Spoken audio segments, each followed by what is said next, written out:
Welcome to Newsnight Global from Sri Lanka. We're in Colombo at a time of great economic and political peril for this country, and tonight we'll be joined by political leaders, activists, international funders and artists to ask what the future might bring and what lessons can be learned for other nations facing the prospect of a looming financial collapse.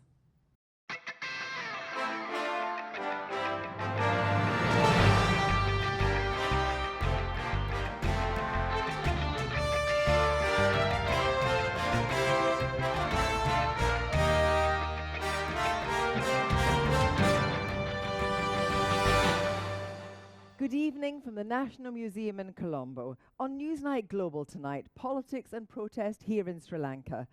There are many countries around the world, from Ghana to Pakistan to El Salvador, nervously watching what is happening in this debt-distressed country. In the last 12 months, Sri Lanka has faced unprecedented turmoil. It's battled rampant inflation, a debt time bomb, and the tearing of the constitutional fabric with a popular uprising called the Aragala, the word for struggle in the Sinhala language, which culminated in the storming of the presidential palace and a change in government in the summer. All this against the backdrop of the pandemic and the impact of the war in Ukraine.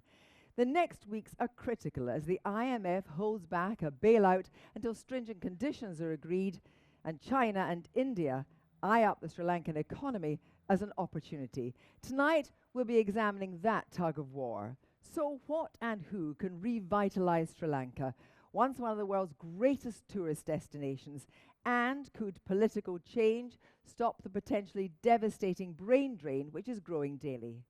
First tonight, we're joined by the leading opposition MP and former banker, Iran Wickramathanathi, and he is a former finance minister. Ambika Satunanatha is the Sri Lankan former commissioner for human rights. And Gianna De Zoysa is an environmentalist and activist who's been at the heart of the movement that led to the summer uprising. Well, good evening to you. Iran, first of all, since the revolution, do you think have things got better? Because, there's a question of the government possibly delaying elections and an economy cut by 10% since last summer. I won't say that things have got better. Things have got better in the sense of, people on the streets waiting 3-4 days to get their gas or to get their petrol. And that has eased off, not because we are getting more gas or petrol, but there's a coupon system. So now you get 20 liters of petrol, for example, and you would go once a week to get it. So you don't have to be in a queue for 3 or 4 days. So it's not that things have got better, but that has eased by just a bit better planning. The fundamentals of the economy have not changed, even after the change of the president. So if the fundamentals of the economy haven't changed, what do you need for them to change? Yeah, so we've been saying for quite some time that there has been fiscal indiscipline. Sri Lanka's revenue should be more like 18% of GDP, and it's only 8% of GDP. When the government took over, it was at 13% of GDP, and it just collapsed because of wrong policies and very poor management. And then that crisis developed into not just a budget deficit issue, it became a balance of payments issue, and basically a lack of dollars, so we can't really get the essentials. So it's a perfect storm. Just turning to you, Gianna, your life turned upside down during the uprising. You were a safari guide, you're a model, you're an environmentalist. Then you were at the heart of the protest, and to a certain extent these other jobs have done. And now the Prevention of Terrorism Act is being used to clamp down on demonstrations. We saw that. Do you think there's actually less freedom than there was before the uprising? I would definitely say that the new president coming in did mark a new wave of oppression against the activists and the protesters. As you just mentioned, we had people being arrested as terrorists under the Prevention of Terrorism Act. The convener of the Inter-University Students Federation, Vasantha Mudalige, is still in detention as of today. For how long? 146 days. And then we have the British national Kayleigh Fraser, who has been in hiding in fear of persecution for the last 4 months. Because she took part in the protests. Because she posted a few videos to her social media, essentially. And every attempt for the citizens of this country to exercise their right to peaceful assembly and protest has been met with violence and hostility by the police. But is it fair to say that not all the protesting, and we saw that from last summer, was peaceful? You know, there was violence, there was disruption, there was also destruction. Is it fair to say that perhaps the government can't be sure that things have moved to a stage where there is actually going to be a dialogue from your side as well? Just to answer on the first thing that you mentioned there, I think any form of violence or destruction that did actually come from the protesters was justified after months of calling for the same demands that were not being answered. But a lot of that was also set up by the government. Ambika, from your point of view, you are a human rights activist, but also professional. Was it all worth it? I would say that protest and citizen mobilization is always worth it. And in Sri Lanka, protests of this nature were unseen, because usually protests were organized by political parties or trade unions, and this time there were citizens on the street. And young people in particular, and women. Exactly. So I think in that sense, there was a shift in the democratic or the conscience or the sense of civic consciousness of the public. For that moment, I think it happened. So therefore, I would say it was definitely worth it. But did we actually capitalize on it?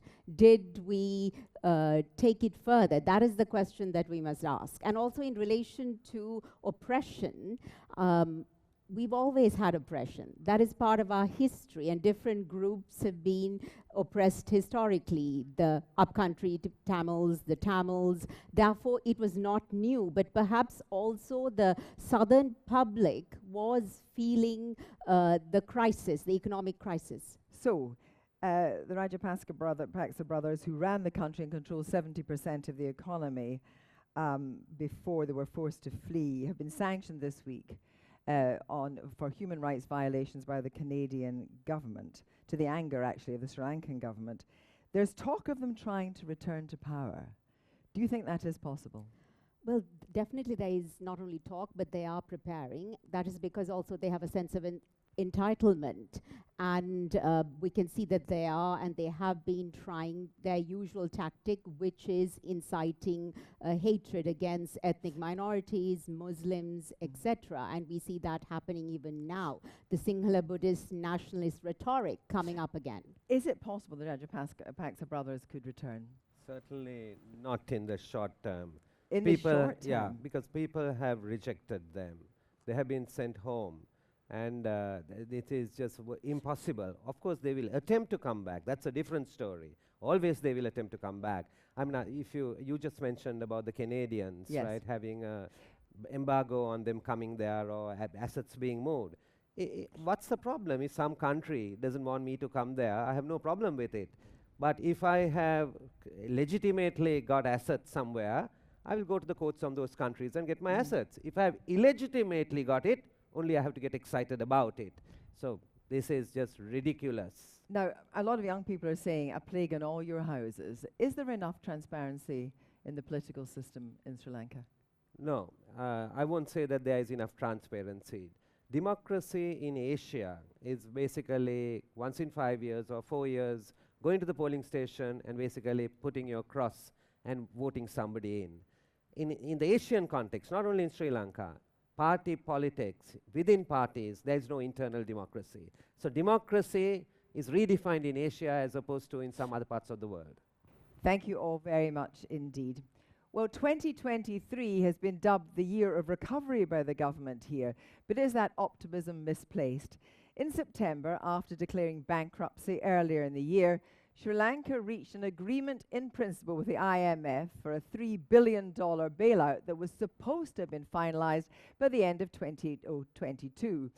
First, that deadline moved to the end of this month, But now there's talk of significant further delay. Why? Well, partly that's because of a standoff.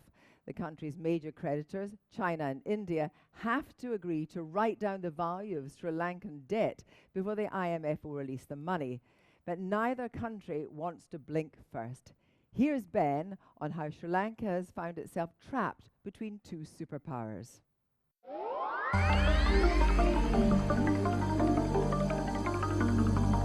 This enormous tower in the shape of a lotus was built in the centre of Colombo with Chinese investment cash before the economic crisis engulfed Sri Lanka.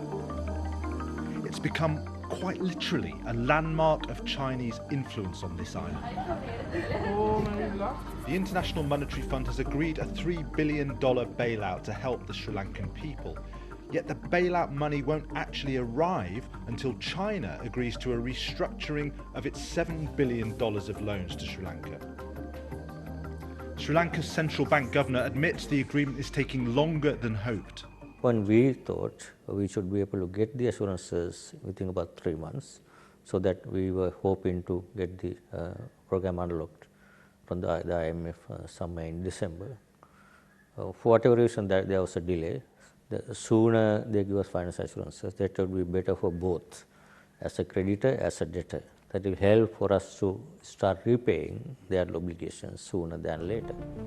Newsnight was here 6 months ago investigating the reality of Chinese investment in this country. Cricket stadiums, hospitals, airports.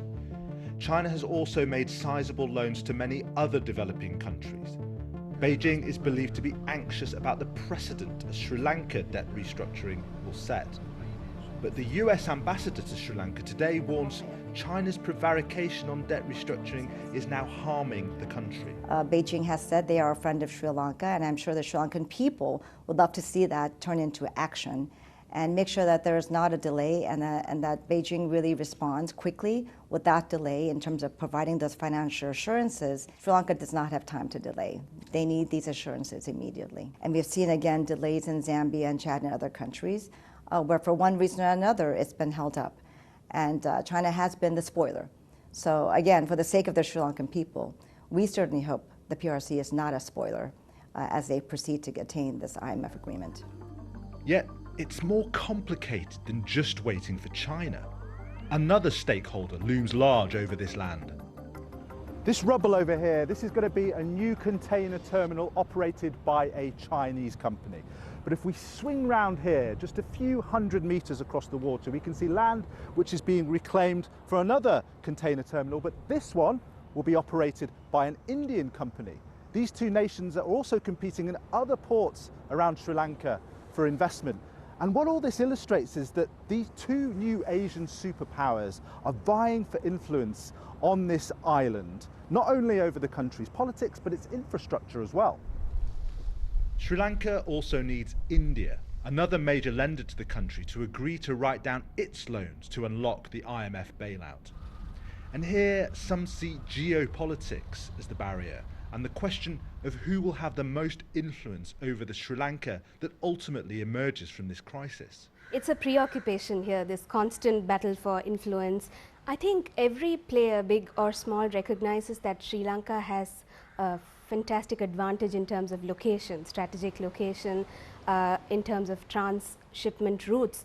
So there is logic in that interest, but we know when big players like India and China come in, it's more than just the logistics of it. It's definitely strategic. I think there is this wait and watch approach. Every step taken now could have a bearing on what happens later to the individual relationship that these countries have.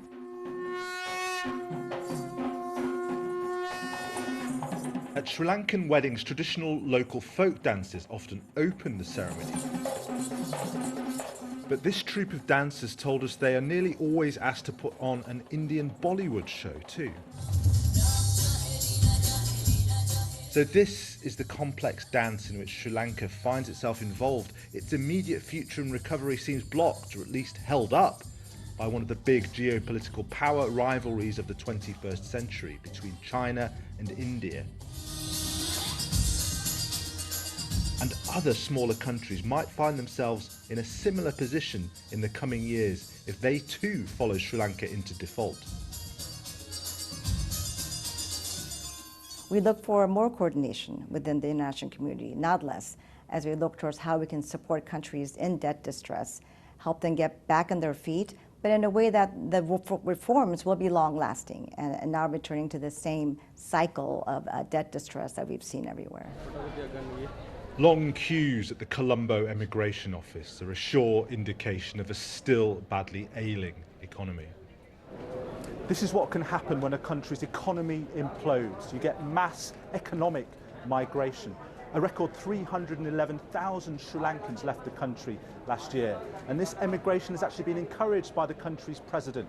He wants Sri Lankans like these to leave the country, earn foreign currency and send it back to Sri Lanka so the country can afford vital food and medicine supplies. So tell us about where you and your family would like to go. The UK, because my cousin is there. She's in Kent, so I'm planning to move there for the moment. And I hope she will help me to find a place. Since I have 2 kids, it's very young, I don't want them to suffer anymore in this country. Hopefully, we are looking at New Zealand, Australia or UK. Would you prefer to stay in Sri Lanka ideally? Yeah, definitely, because here we are more stabilized. We have our families, cousins to friends to everyone. So if we are moving to another country, definitely we have to start from the very beginning. The emigration of these skilled workers could benefit Sri Lanka in the short term, but many fear the longer term scarring effects will be deep. And so, Sri Lanka is a country that finds itself waiting for geopolitical rivalries to allow it to recover. Waiting for the chance to leave this crisis behind. We'll be hearing again from Ben in a moment. Let's speak now to Haran Fernando, Sri Lanka's Tourism and Land Minister. Minister, thanks very much for joining us. It's not just about economic regeneration, it's about trust in government, and it's about the social fabric of the country. And if all these people are leaving and your president is saying, you know, young professionals go away, earn lots of money and send it back, that's not good for Sri Lanka, is it? Well, absolutely it's not. But what do we do on short term? I mean, just looking at what Ben's presentation was, it's clear that we need a short-term win, and how do we stand up as a country. What we went through last 6 months, or what we have gone through over the years, we need to rectify it short, mid, and on long term. But you've got poor people on limited, expensive fuel, and also houses dark at night. And you've got the Lotus Tower, paid for by the Chinese, lit up like a beacon. I mean, that's a terrible contradiction, isn't it? I'm somebody who was very critical about the former government as well. But what do we see right now about Sri Lanka? How do we overcome? One of our main source of revenue is foreign remittances, number 1. Number 2 is tourism. And number 3 is apparel exports. If you want to attract people, Sri Lanka has to be normal. And Sri Lanka has to be shown normal on a marketing context. Let's talk a little bit about the government, because you have said that you would like to leave by August because the concept of Sri Lankan politics is wrong, divided by race, religion and ethnicity. Agreed. If that doesn't change, is government doomed? And in fact, what will you do? Well, what I would say is, as I said again, what we went through 6 months ago, we needed some stability in Sri Lanka. And you see it yourself. You're here in Sri Lanka. You see Sri Lanka does not, on the outside, looks terrible.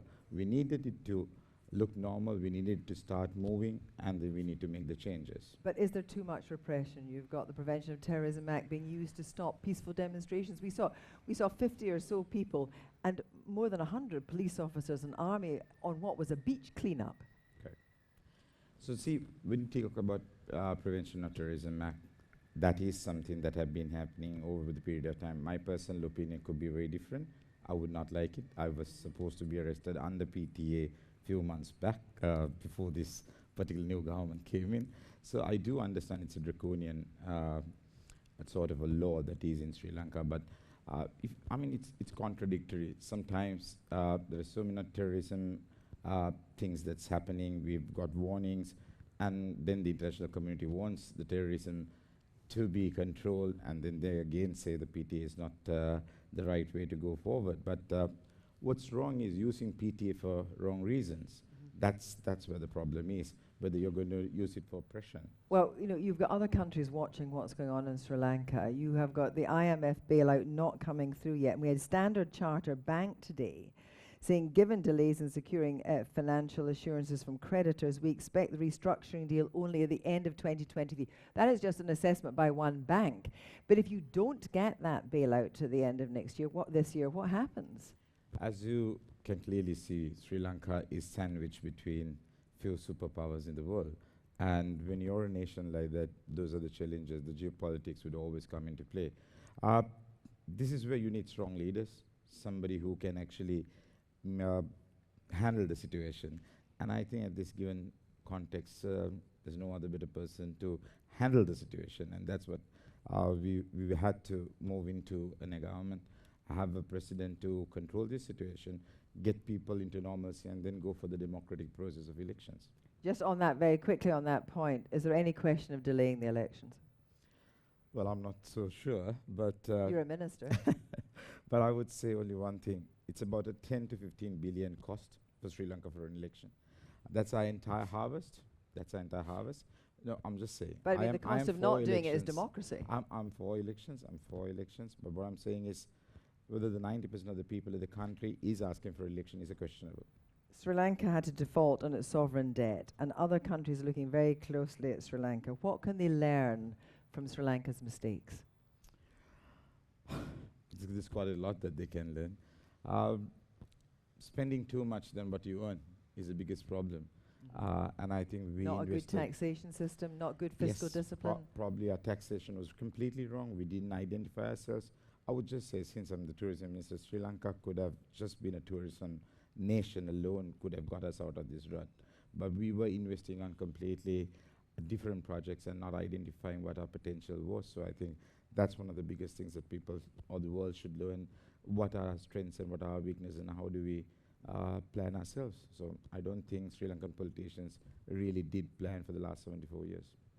Hareen Fernand, thank you very much indeed for joining us. Now, of course, what happens here is, as we say, being closely watched by developing nations across the world. The economic shockwave caused by the coronavirus still reverberates, and for poorer countries, the extra borrowing to try to deal with that has created a troubling international picture. Economists are increasingly concerned that the debt risk in as many as 20 countries other than Sri Lanka could lead to a crisis like the one we've seen here. Here's Ben again to examine the global debt trap. Sri Lanka has gone over the edge, but the World Bank and the International Monetary Fund are warning it is unlikely to be the last country to do so.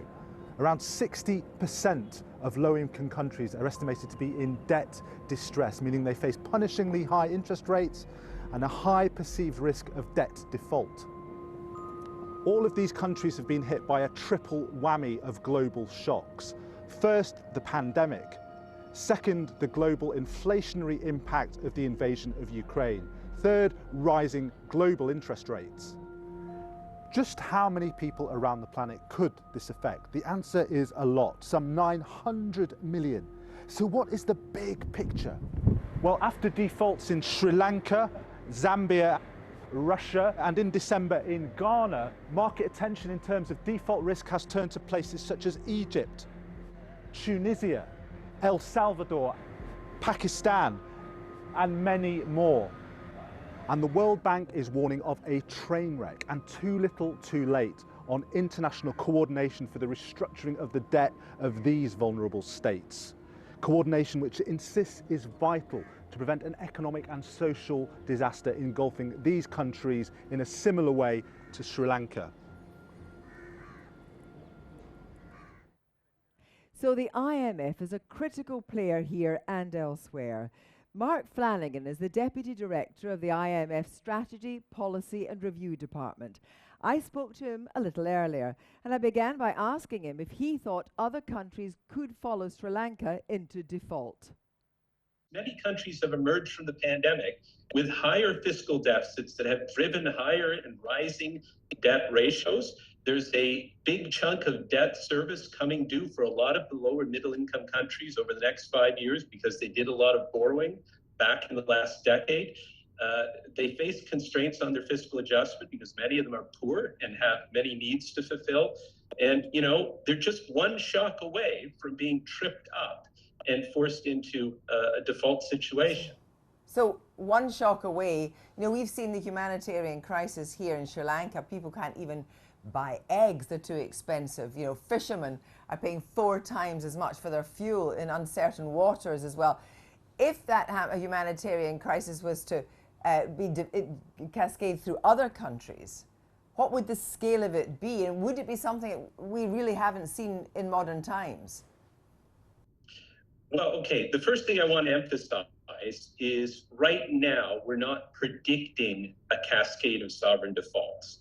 It's a possibility if things go wrong in the global economy, but it's considered a risk right now. More likely we're going to see a situation over the next couple of years, like we've seen in the last few years, where we have a few countries a year enter into debt distress situations. It is an important risk, though. I want to emphasize that. If things do go wrong in the global economy, and the kind of scenario we worry about is a situation where we see a sequence of continuing supply shocks, forcing inflation up, forcing tight interest rates in advanced economy central banks, lowering growth. And if you see that kind of an outcome, then you might actually see this risk scenario arise. One way to think about this, in fact, about the total exposure is to think about the most vulnerable, those who are subject to extreme food insecurity. And we have estimates on that from the World Bank, from UN agencies. And right now, those estimates say that between 700 and 1 billion people over the next decade are exposed to extreme food insecurity. Those are the kind of people who would be very affected by a debt crisis. So you're looking at a good chunk of the global population who would be exposed, maybe 10%. It's a really troubling scenario, and one, of course, that at the IMF we really very much want to avoid and help our members avoid that. We've spoken to the American ambassador here in Sri Lanka, and her observation is that China just owns too much of the debt. The ambassador seems to be suggesting China's just got to get on with it, about making decisions, about restructuring so that Sri Lanka can start to work its way out of this. China's concern is, you know, you give favorable terms to Sri Lanka, you'll be required to give favorable terms in all the other countries in which you're a creditor. We have to remember some of these creditors like China are themselves lower middle income countries. I think we fully understand why creditors face very difficult situations. At the same time, what we know from history, if you're a creditor and a country can't repay you, dragging it out actually makes it worse. Mm-hmm. That's what we can see from the numbers, and a ton of research that has gone into this. Delayed restructurings that are too little raise the economic costs for the debtor country and actually reduce the ultimate recovery for creditors. So it's very important for creditors to reconcile themselves to the fact that they did lend in good faith. You know, you mentioned the possibility, the risk of a sovereign debt crisis earlier. It's actually even more important when you get multiple cases out there for creditors to find efficient processes to deal with these situations and to help countries find their way through. The more countries we see globally experiencing these kind of stresses that aren't relieved of them in a timely manner, the worse it is for the global economies. And finally, just on the question of Sri Lanka, I know there has been a delay in the bailout so far. People are very hopeful that will be resolved. But can you give us any time frame? And are you confident, are you hopeful that we will see a resolution of this in Sri Lanka in the coming weeks? You know, we agreed some time ago on a policy program with the Sri Lankan authorities. Now we need to make sure that the debt problem is resolved, and that can take a little time because you're dealing with creditors' internal processes for approving restructuring of debt. In some cases with creditors who aren't used to doing this and don't have well-developed processes, and this can take some time. But the Sri Lankan authorities have made, I think, tremendous progress with consulting with their creditors, and we're hopeful for resolution in the near future of that dimension of the program. And once that is resolved, it can move forward fairly quickly. Mark Flanagan, thank you so much for joining us. Thank you very much for having me. So, to the big economic questions facing this country and others teetering on the brink of acute debt distress. I'm joined by Azusa Kubota, the resident representative of the UN's Development Programme in Sri Lanka, and Charitha Subasinghe, who is the president of retail at John Keel's Holdings, one of Sri Lanka's largest companies. Good evening, thank you both for joining us.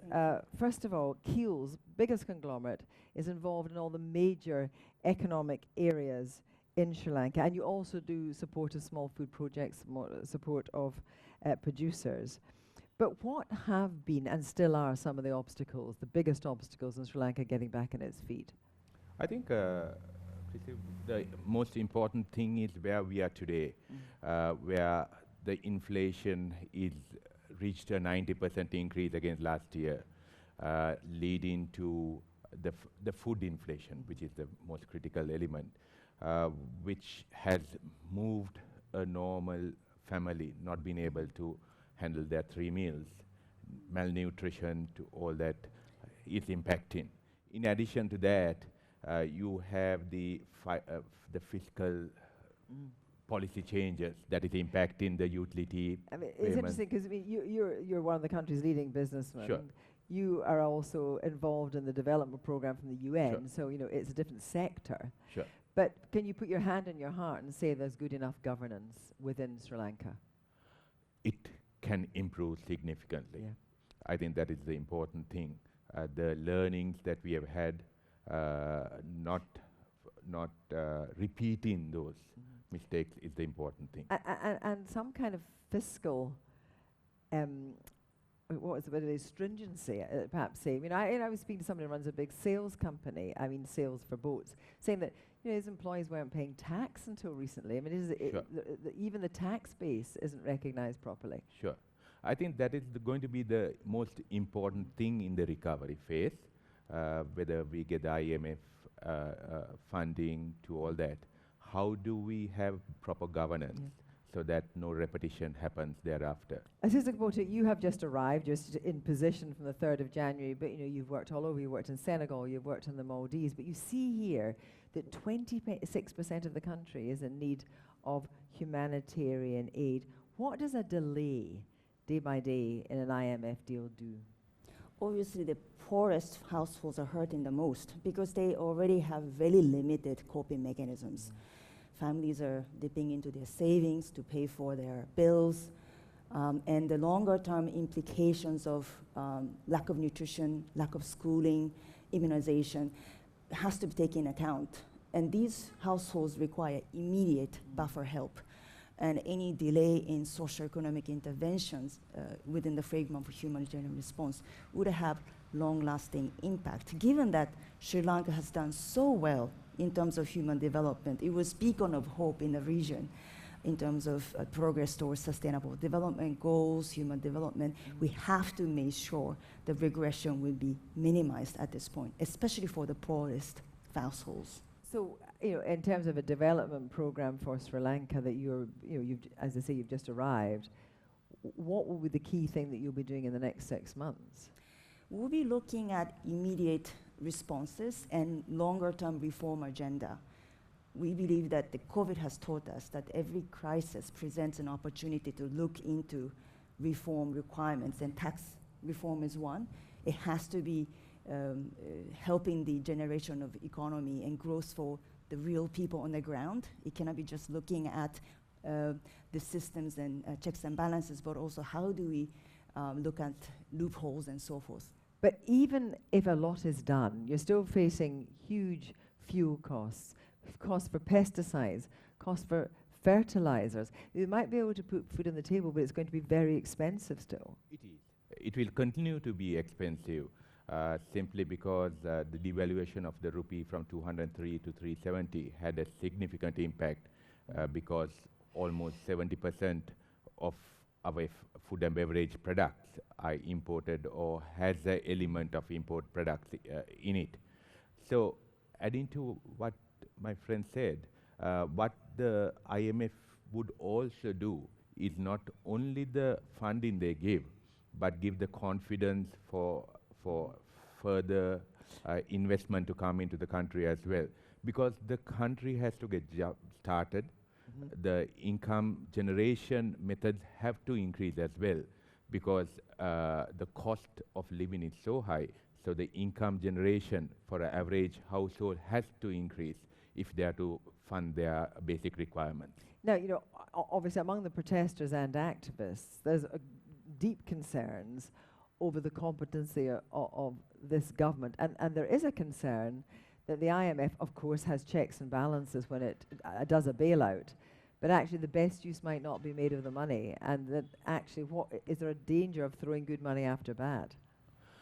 Well, I think the governance structure is going to be important, irrespective of which government is in power, so that there's a further accountability in place that will allow non-repetition in the future. When, yes, Susie. No, just wanted to say that as UNDP, we will be and we continue to work with institutions and partners on anti-corruption efforts, modernization of public services through digital transformation, and also justice sector reform. And these long-term governance-related reforms are very much needed to boost social contact between people and the institutions, and also the public, and to bring about investments to Sri Lanka. But it looks as if there could be as many as 20 countries, that's the assessment, in the same position or approaching the same position as Sri Lanka.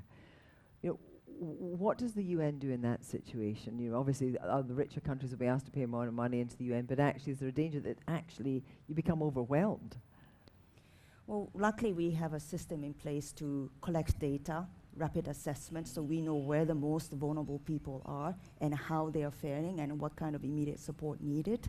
For us, it's very important to have that very clear focus around the most vulnerable segments of the population. Thank you both very much indeed. It's 6 months since the President, Gotabaya Rajapaksa, resigned, fleeing the country after a wave of protests erupted over his mismanagement of the economy. It was the younger generation who led the movement known as Aragalaya, which means uprising, which brought about historic change. But the pace of change has slowed, not least because of the risk of detention for 18 months without access to legal recourse, as we discussed, under the Prevention of Terrorism Act. I've been speaking to some of the people who have been at the heart of it all to ask them what for them comes in the aftermath of the uprising. There are stark reminders of last year's uprising strewn in Colombo. Some say left by the government as a warning. 9 months on, a protest this week by fewer than 50 people was met by overwhelming numbers of police and army and quickly petered out. Last summer, at the height of the uprising, tens of thousands took to the streets of the capital in increasingly violent clashes. On April the 3rd, protests erupted here in Independence Square, led by young Sri Lankans like Nusli Hameen, a civil engineer who graduated in Bristol and who'd been back working in Colombo for 8 years. When it comes to a mass protest, like at least 1,000, 2,000 people, or when it comes to like people started like chanting and stuff, that's where they started like tear gassing and water cannon and stuff.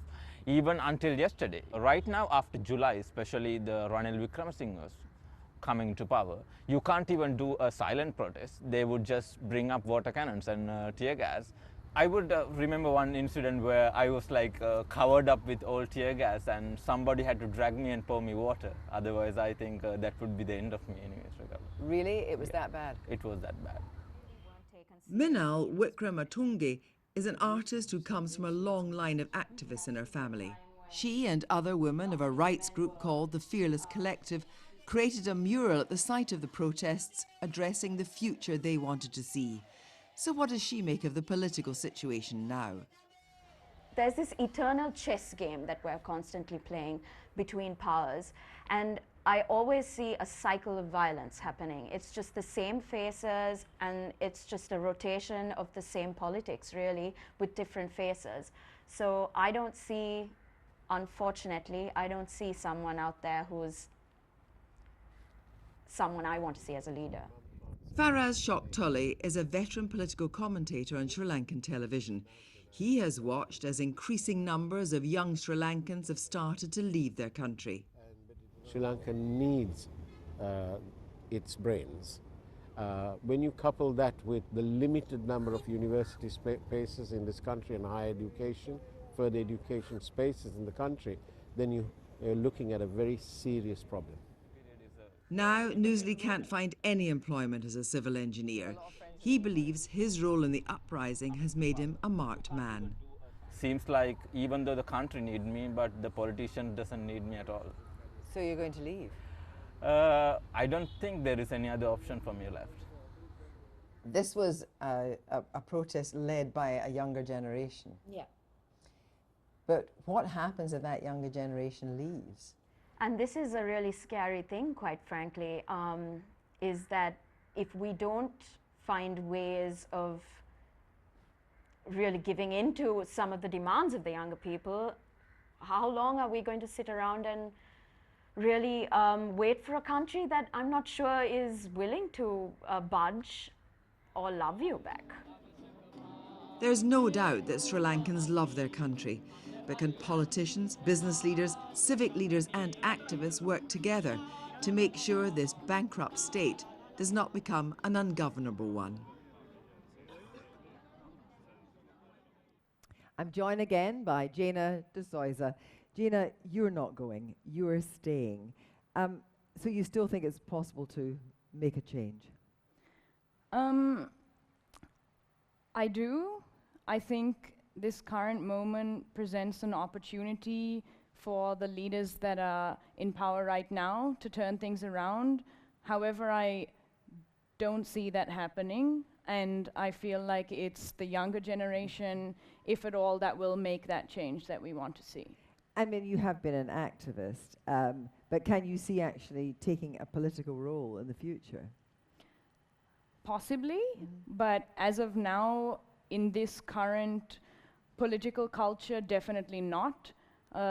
It's a thought of throwing your life away by trying to engage in the politics that we see in Sri Lanka at the moment.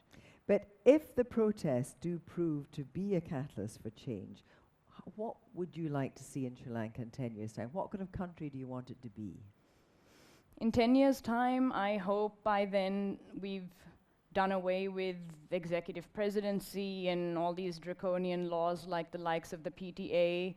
I hope we have an educated voter base that is voting for candidates who have come into power based on meritocracy and not nepotism. And I hope we have a government that prioritizes the protection of our ecosystems and natural resources. Jana de Souza, thank you very much indeed. Well, that's just about all we have time for tonight on this edition of Newsnight Global from Sri Lanka. We end this evening with the words of Shihan Karunatilaka, the acclaimed Sri Lankan author and 2022 Booker Prize winner. Writing exclusively for this program, here's his reminder of just how much this country has been through and what remains at stake. Good night. First came the power cuts, then the gas ran out, then the queues began, and then the people took to the streets. Sri Lanka's economic collapse wasn't unexpected, though few predicted that it would unify a nation and dismantle a government. The young, the poor, the angry and the fed up occupied public spaces, shouted down their rulers, stormed the state's buildings, and sent a president fleeing. Today the queues may have shortened and the tourists may have returned, but real change is yet to come. While the rich turned on the lights and celebrated the new year, for most of the country, the struggle was far from over. With soaring prices and dwindling incomes, many families can no longer afford to feed themselves, school their children, pay their rent. Will the country turn itself around, or will it continue to plummet? No one appears to have clear answers, a clear plan or a clear pathway, but ordinary Sri Lankans who pride themselves on their resilience, their fortitude and their compassion. They know that the one thing this nation cannot afford to run out of is hope.